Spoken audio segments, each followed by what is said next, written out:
And, still staying with the NDC, the flag bearer for the party, John Mahama, has cautioned Ghanaians of voting for Vice President Dr. Bawumia in the upcoming elections. Now, according to him, a vote for Bawumia is a vote for a third term for the failed Akufo-Addo administration.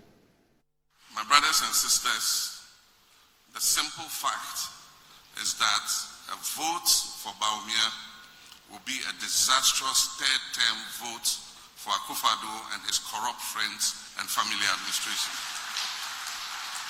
This is not a quest for witch hunting, but it's a genuine desire by Ghanaians to see public officers held to account for the public trust that was placed in them. Fighting corruption requires courage and principle. I will ensure meritorious appointments and allow the systems of transparency and accountability unfettered space to work. And I know my level.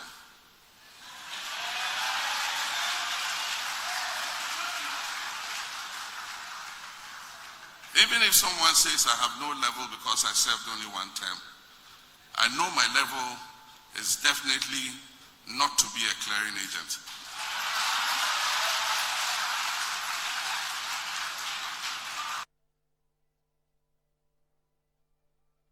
Well, still staying with the NDC presidential candidate, he has reiterated his commitment to transparency and good governance. And speaking at a governance forum in Accra, he pledged that all his appointees will declare their assets within 30 days of assuming office. Our commitment is to review and enforce the assets declaration regime to promote transparency and combat corruption. And in this regard, I will require all members of my administration to declare their assets within 30 days of assuming office.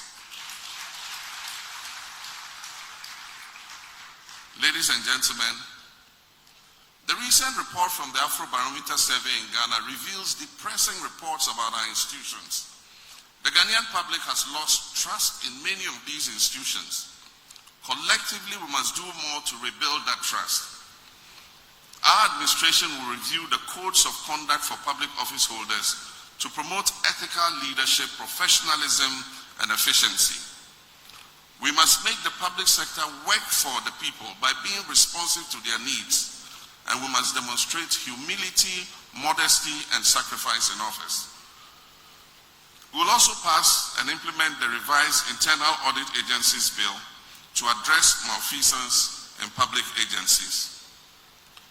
For almost 8 years, the government has deliberately and systematically worked to weaken and undermine the independence of the judiciary, the Electoral Commission, and the Audit Service for their own parochial purposes.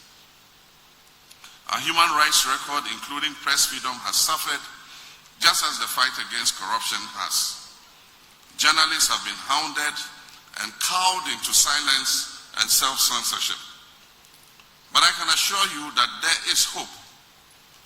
The NDC under my leadership is ready and willing to work with Ghanaians and our key stakeholders in civil society, our traditional leaders, our development partners, to restore good governance into our beloved country.